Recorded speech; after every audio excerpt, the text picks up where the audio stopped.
Wowed by a record 31 car entry, a huge crowd packed into the tight Brands Hatch Indy circuit for the opening 3 rounds of the eagerly anticipated 2014 Dunlop MSA British Touring Car Championship.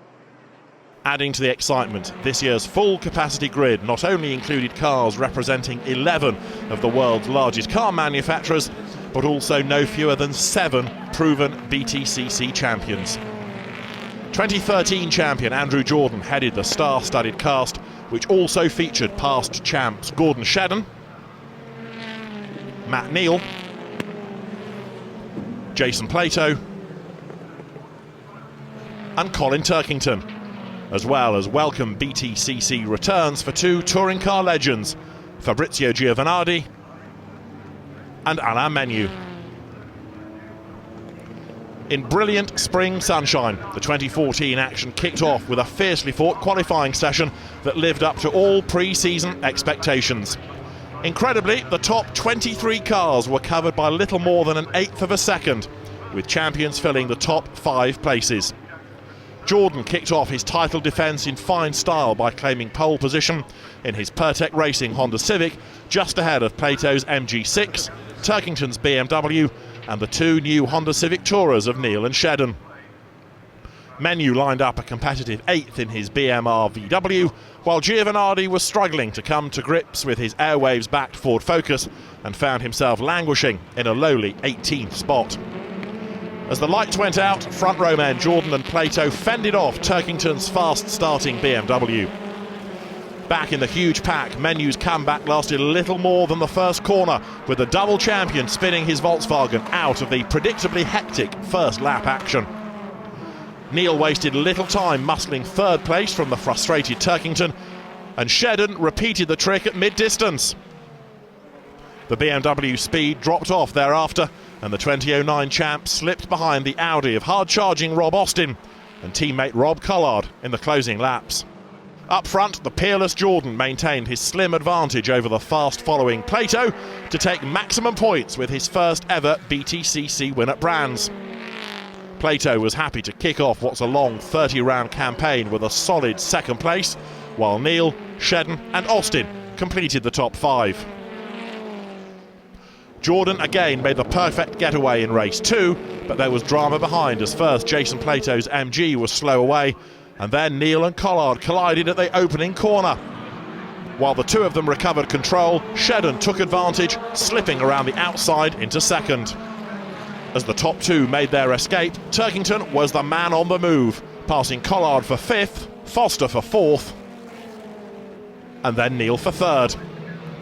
The BMW then closed down the 2 leading Hondas, but a late safety car following an accident between the MG of Mark Hines and the Honda of Martin Depper slowed his progress, and the Ulsterman had to settle for 3rd behind a delighted Jordan and Shedden at the checkered flag.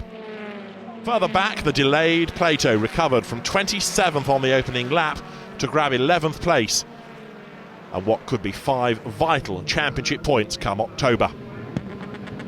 With the top 6 reversed for the day's final race, this time it was the 2 BMWs of Collard and Foster that lined up at the front. It was Turkington, though, from 4th spot who was the man to watch, grabbing 3rd at the start. He then squeezed past teammate Foster for 2nd, before pulling a similar move on Collard's sister BMW for the lead. Following a brief safety car period after Menu and impressive rookie Tom Ingram came together, all eyes switched to Plato, who was continuing to make up for his race 2 dramas. The MG slipped past the new Mercedes of Adam Morgan to move into the top 5, and then made swift work of Shedden's Honda for 4th. Neal and Plato then both outwitted Collard to secure spots on the podium, but with laps running out, they couldn't catch Turkington, who roared home to notch up his 25th BTCC career victory. After the champagne flowed, Louise Goodman caught up with Andrew Jordan. Andy, 2 nice shiny trophies on the table behind you. That's always a sign of a good weekend, isn't it? It's been a good day at the office today, a good weekend at the office. If you'd said that I could get pole, 2 race wins and the lead of the championship, I would have snapped your hand off. So yeah, really happy. Last race wasn't great, but qualifying race 1 and 2 were really special, and to do it the way we did, qualifying last 3 minutes of the session to get pole, and that really then set us up for race 1 and 2. Looking forward to the next round, Donington, your home event, isn't it? Yeah, I love Donington. It's a classic old school circuit, really fast and flowing, and it's my home event. I live half an hour away, so really look forward to going there. Obviously, we're going to be carrying some weight, but it's going to be a great weekend. Donington are working really hard to make the circuit back to how it used to be, and they're doing that. So I'm really looking forward to going there. It's been a great crowd here, and I'm sure that will continue on to Donington. What kind of cars, which teams do you think are likely to be at the fore at Donington? What's the circuit like? Which cars will it suit? I think the usual ones are going to be, obviously, I think the success ballast is going to have more of an effect on your position in qualifying this year because there's so many more people up there. So we're carrying 45, which is the way it is. We'll see where we can get to with that. I think Jason will be very strong in the MG. Obviously, Colin and the BMs look very strong, the Hondas are strong. There's so many people that are going to be up there. I think Menu in the VW is going to be strong as well. So you can't just focus on one person. We just focus on what we do. Get as much performance as we can and see what the others do at the end of the weekend.